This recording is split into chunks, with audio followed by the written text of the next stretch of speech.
ધારણ કરીએ છીએ, વાંચતે ગાજતે ઠાકોરજીને એટલા માટે લઈ આવીએ છીએ અને આ વ્યાસપીઠ પર પધરાવી અને એના દર્શન એટલા માટે કરીએ છીએ કે બીજું કાંઈ આપણને હોય કે ન હોય, પણ આપણને એક વિશ્વાસ છે કે આ ઠાકોરજી સ્વયં અમારી સામે ઉપસ્થિત છે. એટલે એના સાનિધ્યમાં જે કંઈ અમારા સંકલ્પો થશે એ સંકલ્પ પરિપૂર્ણ અવશ્ય થશે. આપણે ભગવાન પર આ ભરોસો છે અને ભરોસો એ જ ભજન છે. જેને પોતાનામાં વિશ્વાસ નથી એને તો વિવેકાનંદજી નાસ્તિક કહેવાય. ઘણા માણસોને પોતાનામાં વિશ્વાસ નથી હોતો, આત્મવિશ્વાસનો ભાવ.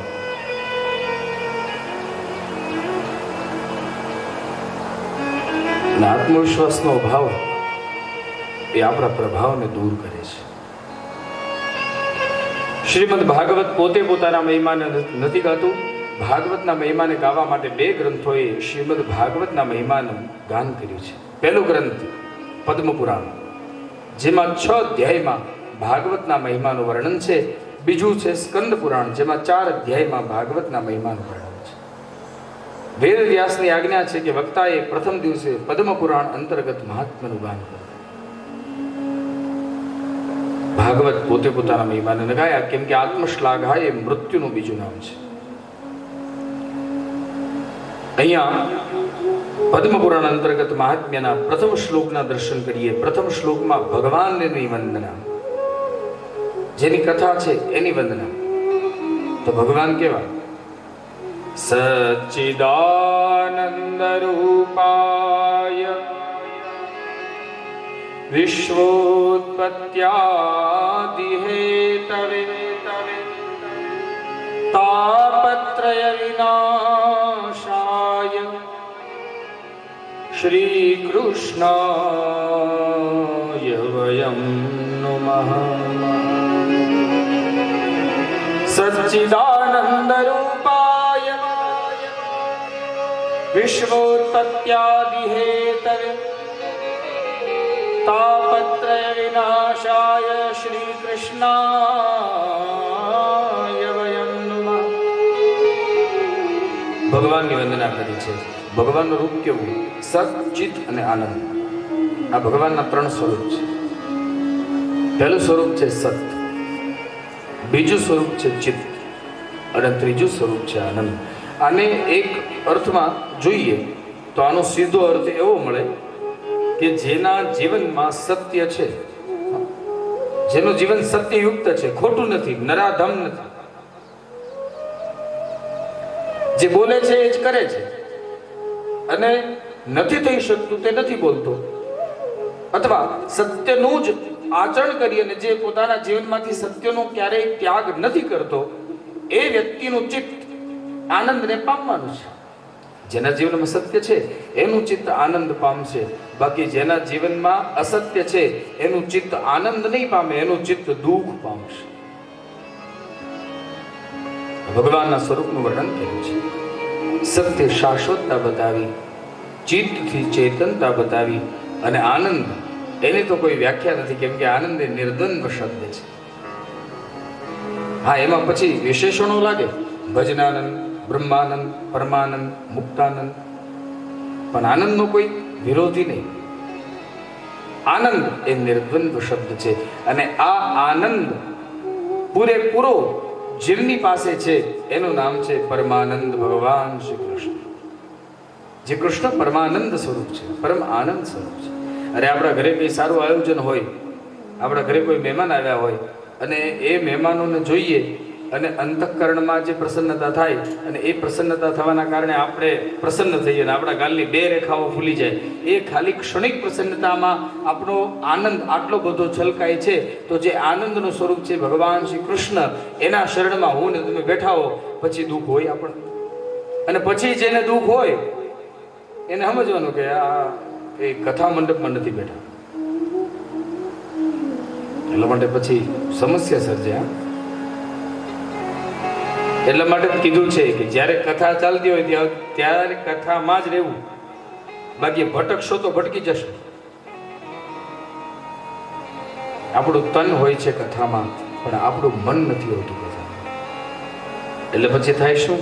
વક્તા દૃષ્ટાંત આપી દે, પછી હસતું હોય કોઈ એની હારે ભળીને હસી લે અને પછી હળવેકથી પૂછે શું કીધું, તો કે હા હા એ સાચું એમ કે વળી બીજી વાર હશે. જો કથામાં ધ્યાન નહીં હોય તો 2 વખત હસવું પડશે, એટલે કથામાં ધ્યાન રાખશે. ધ્યાન બહુ મહત્વની વસ્તુ છે. સચ્ચિત આનંદ સ્વરૂપ પરમાત્માનું બીજું કોઈ કાર્ય છે તો કહ્યું હા. શું? વિશ્વોત્પત્ત્યાદિ હેતવે, વિશ્વની ઉત્પત્તિ સ્થિતિ અને લય કરવું આ પરમાત્માનું કાર્ય છે. પણ પરમાત્માને પોતાના કાર્યનો ગૌરવ ક્યારેય કરવાની જરૂર પડી નથી. કેમ કે જરૂર એને પડે જેને દેખાવો કરવો છે. ભગવાન બ્રહ્માના માધ્યમે કરી આખા જગતમાં સંરચના કરે છે, આખા જગતને રચે છે. છતાંય રચના કર્યા પછી બ્રહ્માને રચવાનો અહંકાર નથી, આ સૃષ્ટિ બનાવ્યાનો અહંકાર નથી. અને આપણાથી કોઈ સારી વસ્તુ બની જાય, આ માતાઓ કંઈક સારું ભોજન બનાવી લે, શીરો બનાવે, ગમે બનાવે, આજુબાજુ 5 ઘરે ચખાડી આવે, જોવો તો આ ચાખો તો મેં બનાવ્યું છે, આપણે અહંકાર આવી જાય છે. જગત આખાનું પાલન પોષણ કરનારો પરમાત્મા કીડીથી માંડી અને કુંજર સુધીના જીવોને તૃપ્ત કરે છે, છતાંય પાલન કર્યાનો અહંકાર એ પરમાત્માએ ક્યારેય નથી. અને આપણા ઘરે 5 મહેમાન આવે તો આપણે ફાળક્યા થઈને ફરતા હોઈએ. અમારા ઘરે તો મહેમાનો જમે છે. અરે ભગવાને આપ્યું છે એટલે તમે કોઈને આપી શકો છો. બાકી જેની દાનત નથી ને એ તો આપ્યું છે છતાંય નથી આપી શકતા. ભગવાને તમને આપ્યું અને ભગવાને પાછો તમારો સ્વભાવ પણ એવો બનાવ્યો, અને ભગવાને સ્વભાવ બનાવ્યો સાથે ભગવાને શક્તિ પણ એવી આપી કે તમે કોઈને આપી શકો. અને મહત્વ તો એ જ છે, વેચીને ખાવા કરતા વહેંચીને ખાવામાં મજા છે.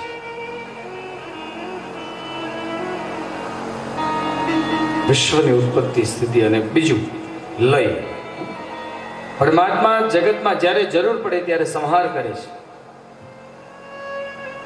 અને સંહારના દ્રશ્યો એનું આપણે સ્મરણ નથી કરવું પડતું, આપણે જોઈએ જ છીએ. ચતુર્વિધ પ્રલય થયો હોય, કાં તો ક્યાંક અકસ્માત થયો હોય, કાં તો કેદારનાથની દુર્ઘટના, આ બધા સંહારો છે, લય છે. આ લયના સમયમાં ભગવાનને લય કર્યાનો શોક નથી. આપણને ગમતી વસ્તુ તૂટી જાય અને જેને તોડી હોય ને એને આપણે ખૂબ ખીચાઈ ગયા. ભગવાન આખા વિશ્વને સર્જે છે, જરૂર પડે ત્યારે એનું પાલન કરે છે, જરૂર પડે ત્યારે એનો સંહાર કરે છે. પણ સર્જન કર્યાનો એને ગૌરવ નથી, પાલન કર્યાનો એને અહંકાર નથી, અને લય કરવાનો એને શોક નથી. માટે એ વિભુની વંદના થાય છે. આમ તો તમે બધા ભણેલા તો લાગો છો, એજ્યુકેટેડ તો લાગો છો. શ્લોક કેવા બોલો છો એ જરાક આપ તપાસ કરીએ. આજ બધા હારે બોલવાનું છે. પેલા વડીલો, પેલા માતાઓ નહીં, પેલા વડીલો બોલશે. જાડેજા બાપુને બોલા સચ્ચિદાનંદ રૂપાય. તમે નહીં, તમે કોઈ નહીં, સંગીત વૃંદ કોઈ નહીં, અમે વડીલોને જ સાંભળવા છે. ધાંગધ્રાનું ગળું કેવું છે એ સાંભળવું છે. સચ્ચિદાનંદ રૂપાય જય હો. આગળ પાછળ ગયો છો પણ કાંઈ વાંધો નહીં, 7 દીમાં હરકા થઈ જશે. થોડાક લઈ ભાઈ. સચ્ચિદાનંદ રૂપાય વિશ્વોત્પત્યાદિ હેતવે.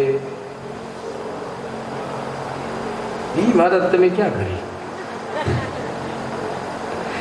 ભૂલ્યા ને શબ્દો? ચાલો ફરી વાર. વિશ્વોત્પત્યાદિ હેતવે. બરાબર, તમે બધા સારું બોલો છો. હવે માતા હવે હવે જોજો, હવે અવાજની ક્વોલિટી ક્વોન્ટિટી બે વચ્ચે. ચાલો માતા, હવે તમારો વારો. સચ્ચિદાનંદ રૂપાય. અવાજ વધી ગયો. બસ આ જ ફરક છે આપણામાં. આપણે જ્યારે ઉઘરાણી ઉઘરાવા ગયા હોય ને ત્યારે બિચારા લેણિયાતને જે રીતે ખીજાઈએ એ રીતે બોલો.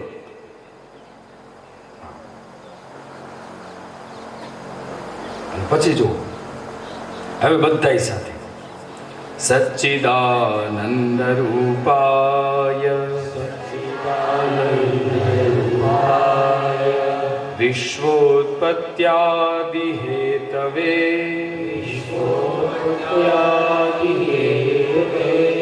તાપત્રય વિનાશાય શ્રી કૃષ્ણાય વયમ નમઃ.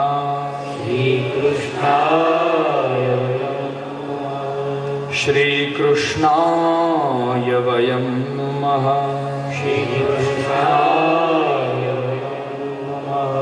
શ્રી કૃષ્ણાય વયમ નમઃ. જય હો.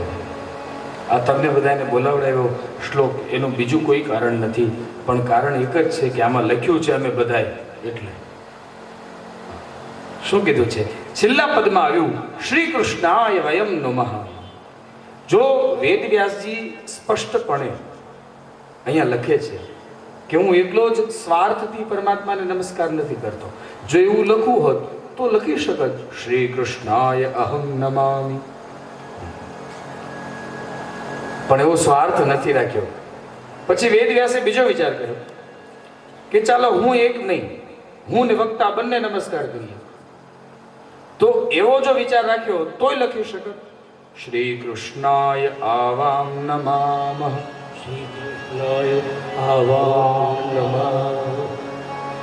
પણ વેદવ્યાસે વિચાર્યું કે સ્વાર્થ પરાયણ જેનું જીવન છે ને એની બહુ મહત્તા નથી, પણ જેનું જીવન પરમાર્થયુક્ત છે એની જ મહત્વતા વધારે છે. માટે વેદવ્યાસે એક નહીં પણ બધાએ ભેગા મળી અને નમસ્કાર કરે છે. આ ભાવને લઈ અને લખ્યું શ્રી કૃષ્ણાય વયમ નમઃ. શ્રી કૃષ્ણાય વયમ નમઃ. અને આમ એક રીતે જો જોઈએ તો કલેક્ટર સાહેબની કચેરીએ આવેદન પત્ર આપવા જવું હોય તો એકલો માણસ ગયો હોય તો એનો પ્યુન એ માણસને અંદર નહીં જવા દે, પણ જો 5,000નું ટોળું ભેગું થઈને જશે તો કલેક્ટર સાહેબ પોતે બહાર આવે ને.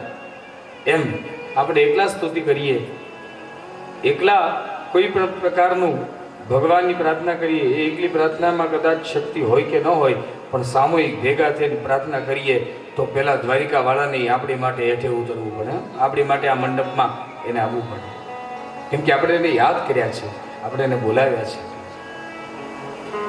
એવા ભગવાનની વંદના કરી છે. બીજી વંદના સુખદેવજી મહારાજની, જેને આ કથાને રાજા પરીક્ષિત સુધી પહોંચાડી છે, જેને આ કથા રાજા પરીક્ષિત સુધી જે લઈ ગયા છે, એવા શુકાચાર્યની વંદના કરી છે. યમ પ્રવ્રજંતમનુપેતમપેતકૃત્યમ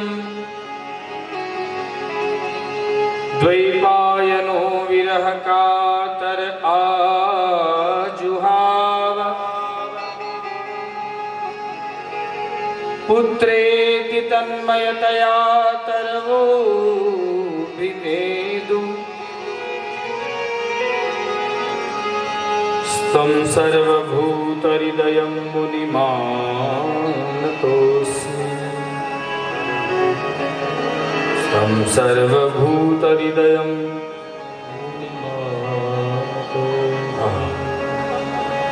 યમ પ્રવ્રજંતમ અનુપેતમ અપેત પ્રત્યાહ. આ શ્લોકના આરંભમાં સ્પષ્ટ લખ્યું યમ પ્રવ્રજંત. વ્રજંત એટલે ફરવું, વિચરવું. સુખદેવજી મહારાજ વ્રજંત નથી પણ પ્રવ્રજંત છે. પ્ર એટલે વિશેષ ઉપસર્ગ લગાડ્યો ત્યાં, સતત ફરવાવાળા. મનુપેતમ અપેત કૃત્ય, જેને યજ્ઞોપવિત સંસ્કાર નથી થયા, પણ જેને યજ્ઞોપવિત સંસ્કાર કરવાની આવશ્યકતા પણ નથી, આવા કોઈ પણ બંધનથી જેઓ બંધાયેલા નથી તેવા. દ્વૈપાયનો વિરહ કાતર આજુહાવ. વેદવ્યાસ એટલે શુકાચાર્ય મહારાજના પિતા. આમાં બે શુક્રાચાર્ય અને શુકાચાર્ય બે જુદા. ઘણા શુક્રાચાર્યને જ શુકાચાર્ય સમજે, પણ એવું નથી.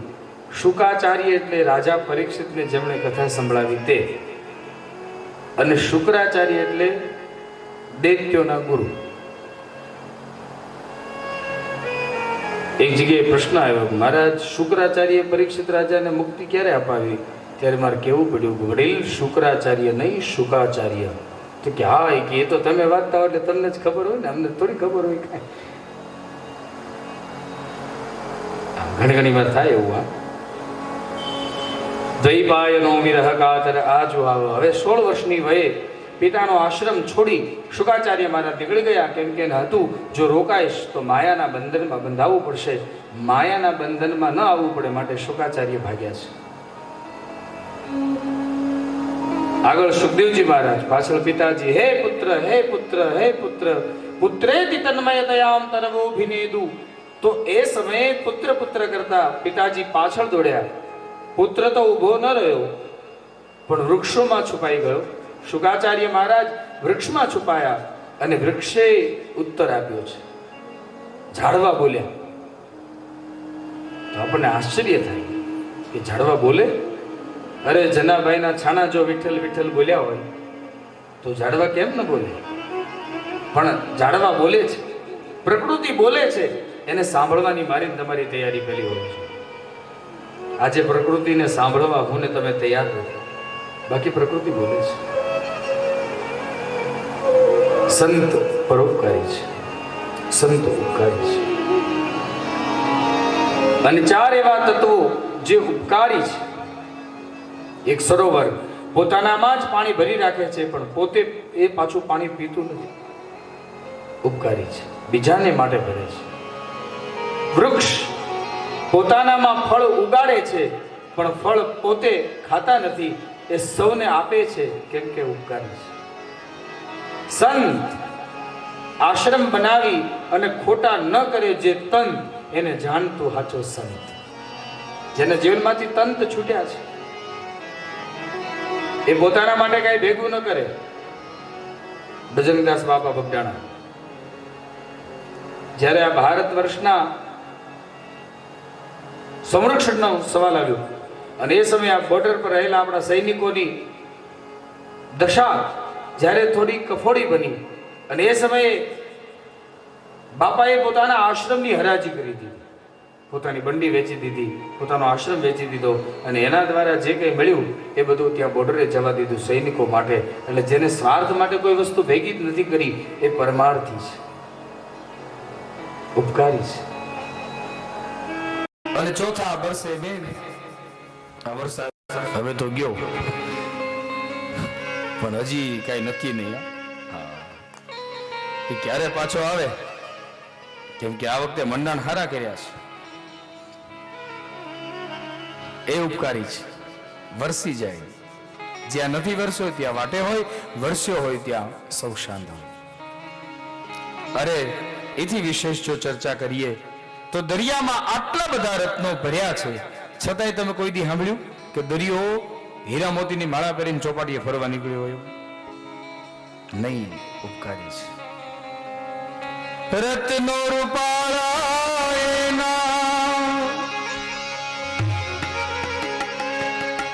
રત્નો રૂપાળા મોઢા મોલ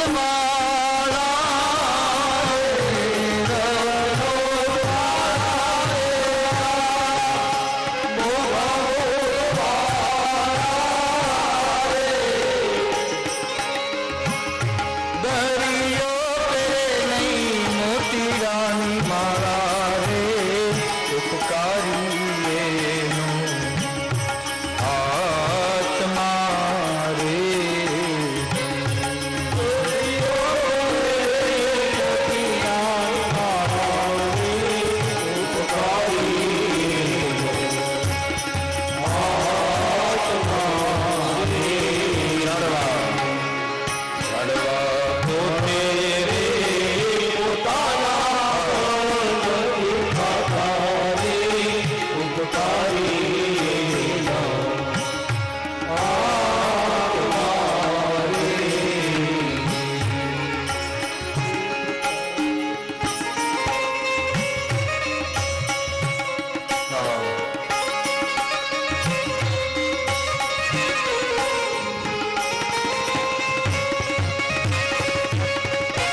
વન વગડામાં ચરતી, પણ છતાંય સાયંકાલે ઘેર આવે એટલે પહેલા એના વાછરડાને તૃપ્ત કરે અને પછી જે ઘરમાં માં રહેતી હોય એ ગોવાળ એને દોઈ અને એનું દૂધ દોવે.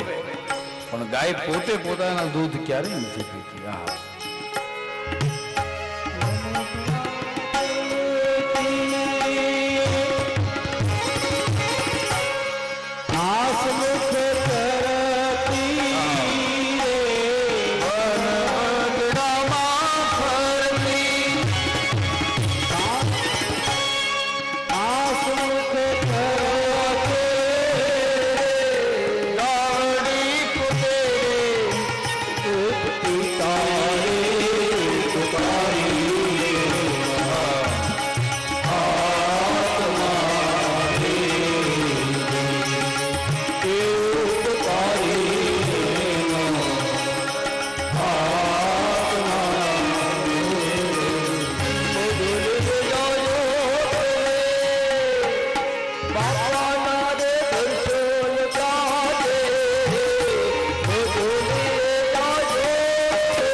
જે પદ્યાત્રા શબ્દ કાઢે એના માટે શબ્દ યાદ આવે.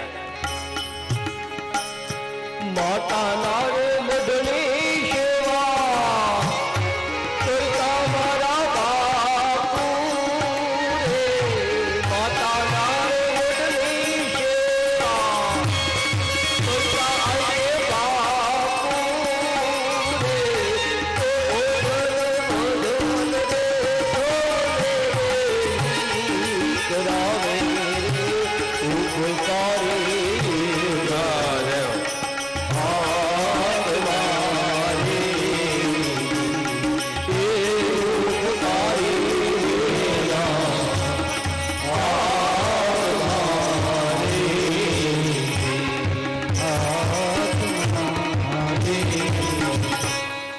હાજર કવિ ગમે ત્યારે રાગ સરસ મજાનો પકડી સાંભળ્યું તું સવારે અને એ પ્રમાણે ખૂબ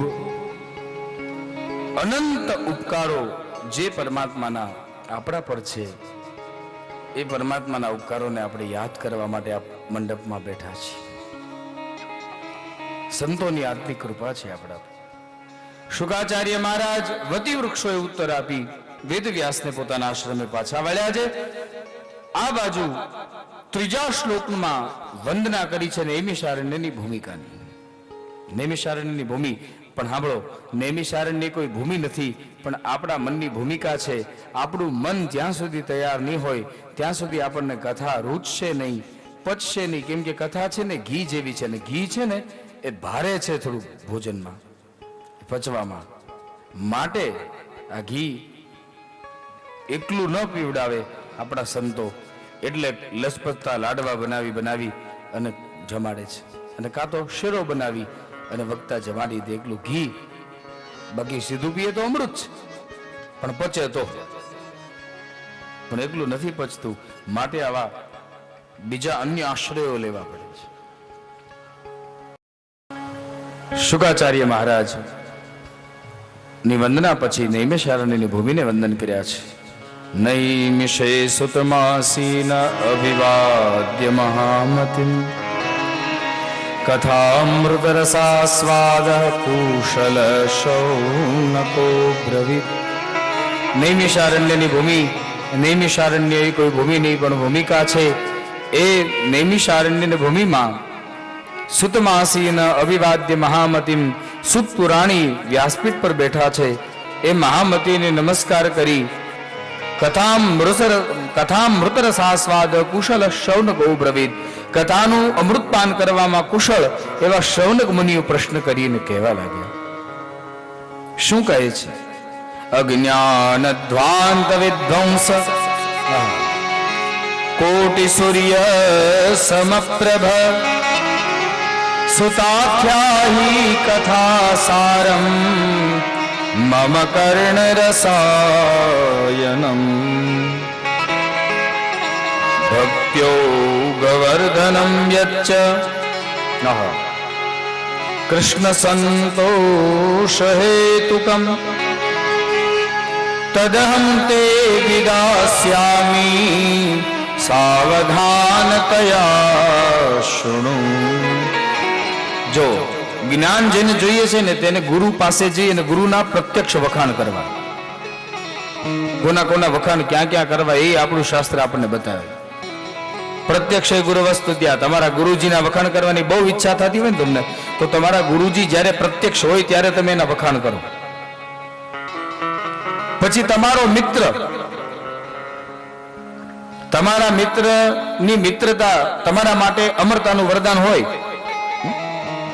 ખૂબ ઘનિષ્ઠ મિત્રતા હોય અને એ મિત્રના વરદાન તમે હોય ત્યારે કરો ને તો યોગ્ય નહીં. તો એ સમજી જાય કે હાથે હાથે ગલાલ છાટે, મને બે પંપ વધારે મારે. પણ એ ન હોય ત્યારે પરોક્ષમાં મિત્રની સ્તુતિ કરો. જે તમારા સન્મુખ વખાણ કરે ને, જે તમારા સન્મુખ વખાણ કરે એ તમારી પાછળથી નિંદા કરતા ખચકાય નહીં. એટલે સન્મુખ વખાણ કરે એના ઉપર બહુ ભરોસો ન કરવો. એ તમારી પાછળથી નિંદા કરે જ. પરોક્ષે મિત્ર બાંધવા, ભાઈઓ અને મિત્રોની સ્તુતિ એના વખાણ એ ન હોય ત્યારે. કર્માંતે દાસ ભૃત્યા છે, આવું મોટું વિરાટ કાર્ય કરતા હોઈએ. આ કાર્યમાં તમારે જે કોઈ સ્વયંસેવક આદિકનું અભિવાદન કરવું હોય તો એ કાર્ય સંપન્ન થાય પછી એના વખાણ કરવા, પછી એની કદર કરવી. 7 દિવસ જે દોડ્યા છે તમારા કાર્યમાં, પછી આપણે એનું સન્માન કરીએ. બધાની વચ્ચે એને બોલાવીએ, બધાની વચ્ચે એને શાલ ઉડાડીએ, હાર પહેરાવીએ અને તાળીઓ પડાવીએ. બસ આ તાળીઓ પડે ને એટલે એની આંખમાંથી પ્રેમના અશ્રુ વહી જાય કે મેં 7 દિવસ જે કાર્ય કર્યું એ 7 દિવસમાં મેં જે આહુતિ આપી ને એ મારી આહુતિ સફળ છે.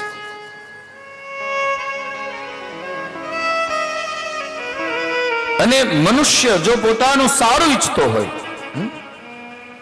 મનુષ્યને પોતાના પરિવાર પ્રત્યે લાગણી હોય, લગાવ હોય, પતિ પત્નીનો સંબંધ તૂટે નહીં આવી જોઈને ઈચ્છા હોય ને તો પત્નીના ને એના દીકરાના વખાણ ક્યારેય ન કરવા. પુત્ર નૈવ તથા સ્ત્રીય, પત્ની અને પુત્રના વખાણ ક્યારેય ન કરવા. અજ્ઞાન ધ્વાંત વિદ્વાંસ મહારાજ અજ્ઞાન રૂપી અંધકારને દૂર કરવા માટે કોટી સૂર્ય સમપ્રભ, તમે કરોડો સૂર્ય સમાન તેજને ધારણ કરો છો. સુતાખ્યાહી કથા સારમ, અત્યાર સુધી અમે કથાઓ સાંભળી છે પણ હવે કથાઓ નહીં, પણ અમને કથાનો સાર સંભળાવો. સુતાખ્યાહી કથા સારમ મમ કર્ણ રસાયનમ, જે મારા કાનનું રસાયણ બની અને મને જે ભવરોગ લાગુ પડ્યો છે ને આ ભવરોગને મટાવી શકે, ભવરોગને દૂર કરી શકે. એટલે સુતપુરાણી એમને કથા નથી કહેવા માંડ્યા, એને પણ પાત્રતા માપી છે કે આનામાં પાત્રતા છે કે નહીં. વક્તા શ્રોતાની પાત્રતા તપાસ્યા વગર ક્યારેય કથા કરવા માંડતો નથી. શ્રોતાની પાત્રતા તપાસી છે કે આપણે પાત્ર છીએ કે નહીં. આમ સાંભળ્યું છે, કોઈ અનુભવ નથી કર્યો પણ સાંભળ્યું છે એવું કે શિયાળનું દૂધ છે ને હોનાના પાત્રમાં જ રહે, અનુભવ કરવા નથી ગયું કોઈ. એમ જ્ઞાન એ જે પચાવી શકે, જ્ઞાન જે ટકાવી શકે ને એની પાસે જ્ઞાન કહેવાય. એટલા માટે હે સુતપુરાણી, અત્યાર સુધી તમે કથાઓ સંભળાવી પણ હવે કથા નહીં, કથાનો સાર સંભળાવો. એટલે સુતપુરાણીએ કહ્યું, હે શૌનકાદીઓ, તમારી ઈચ્છા જરૂર પૂરી થશે, કેમ કે તમારા ચિત્તમાં ભગવાનની કથાને સાંભળવાની પ્રીતિ છે. ભગવાનની કથા સાંભળવાની પ્રીતિ જ્યારે મારા ને તમારા હૃદયમાં થાય ત્યારે મને તમને ભગવાનની કથા મળે. પ્રીતિ શૌનક ચિત્તે તે, હે શૌનકો, તમારા ચિત્તમાં હરિ પ્રત્યેની પ્રીતિ છે એટલે વિચાર કરીને હવે હું તમને સંભળાવું છું. યતો વચમી વિચાર્ય ચ સર્વ સિદ્ધાંત નિષ્પન્નમ સંસાર ભયનાશનમ. હવે હું તમને સર્વ સિદ્ધાંતોનો નિષ્પન્ન સાર સંભળાવું છું જે તમારા સંસાર જન્ય ભયનો નાશ કરશે. આ ભાગવતના કેટલા ફાયદા? પહેલો ફાયદો સંસાર ભયનાશનમ. સંસારમાં તમને જે મૃત્યુનો ભય છે ને, આ ભાગવત તમારા મૃત્યુના ભયને ભગાડી દેશે. ભક્ત્યોગ વર્ધનમ, ભક્તિનું વર્ધન કરશે. કૃષ્ણ સંતોષ હેતુકમ, ભગવાન કૃષ્ણની ભક્તિમાં તમને સંતોષ પમાડશે.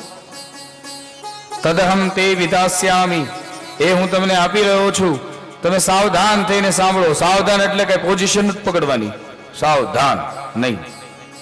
તનથી ગમે એટલા સાવધાન હોઈએ પણ મનથી નહીં હોઈએ તો કઈ અર્થ નથી. તનથી નહીં, તનથી ગમે ત્યાં બેઠા હોઈએ, ગમે તેમ બેઠા હોઈએ, પણ મનથી સાવધાન પહેલું રહેવું પડશે. કેમ કે તન તો પાપ કરાવશે, પણ મન છે ને એ વિચાર દ્વારા પાપ કરાવડાવશે. એટલે મનને ક્યારેય પણ એકલું ન મૂકો. મનને કા પ્રભુના ચરણમાં લગાવી રાખો અને કા પ્રભુના સ્વરૂપના દર્શન કરાવ્યા કરો. મન ભગવાનમાં રહેશે ત્યાં સુધી મન પાપ નહીં કરે, પણ મન ભગવાનમાંથી હટ્યું એટલે પાપ કરશે. અને મન દ્વારા થયેલું પાપ એનું ફળ પણ કલિકાલમાં ભોગવવું પડે છે. એટલે તો કાયેન વાચા મનસેન્દ્રિયર્વા બુદ્ધ્યાત્મના પ્રકૃતિ સ્વભાવાત કરોમિ યદ્યત સકલમ પરસ્મૈ નારાયણા ઇતિ સમર્પયામિ. કાયાથી થયેલું, વાચાથી થયેલું, મનથી થયેલું, ઇન્દ્રિયથી થયેલું, બુદ્ધિથી થયેલું, આત્માથી થયેલું, પ્રકૃતિના સ્વભાવથી થયેલું જે પણ કઈ કર્મ મેં કર્યું છે એ ભગદું હે ભગવાન નારાયણ તમારા ચરણમાં હું સમર્પિત કરું છું. હે રાજા, પરીક્ષિતને જે મુક્તિ દેવા માટે આ ગ્રંથ તત્પર બન્યો છે એ ભાગવત હવે હું તમને સંભળાવવા જઈ રહ્યો છું. શ્રીમદ ભાગવત ભક્તિના પ્રવાહને વધારનારું છે. ભક્તિયોગ વર્ધન વિચ્ચ કૃષ્ણ સંતોષ હેતુકમ, ભગવાન કૃષ્ણની ભક્તિમાં સંતોષ આપનારું છે અને મનુષ્યને મૃત્યુના ભયથી બચાવનારું છે. આજે માણસને મૃત્યુનો ભય છે. હવે આમાં બધા બેઠા છો, એમાં કયો કોને મૃત્યુનો ભય નથી? બધાયને છે.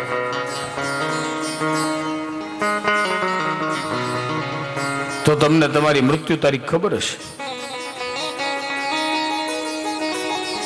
મૃત્યુનો ભય આપણને એટલા માટે છે કેમ કે આપણને આપણી મૃત્યુ તારીખ ખબર નથી. આપણે જન્મ્યા ત્યારે આપણું બર્થ સર્ટિફિકેટ આપણા માતા પિતાએ લખાવ્યું.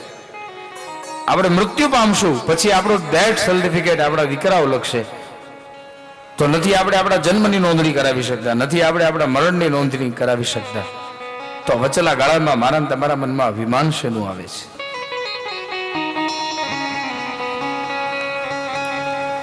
જે રાજા પરીક્ષિત ને મુક્તિ આપવા માટેનો દિવ્ય ગ્રંથ બને એ તમને સંભળાવું છું. કાળ રૂપી વ્યાલ એટલે સર્પે સૌને પોતાના કોળિયા બનાવ્યા છે. કાલ વ્યાલ મુગ્રાસ ત્રાસ નિર્ણાશ હેતવે શ્રીમદ ભાગવતમ શાસ્ત્રમ કલો કિરેણ ભાષિતમ. એ કાળના ત્રાસથી છૂટવા માટે સર્વશ્રેષ્ઠ ઉપાય રાજા પરીક્ષિતને જે મુક્તિ આપવા માટે તત્પર બન્યો એવો ગ્રંથ શુકાચાર્ય મહારાજે રાજા પરીક્ષિતને સંભળાવ્યો. એ પરીક્ષિતની મુક્તિ થઈ એ જ ગ્રંથ કલૌ કિરેણ ભાષિતમ કળિયુગમાં શુકાચાર્ય મહારાજ દ્વારા કહેવામાં આવ્યું છે.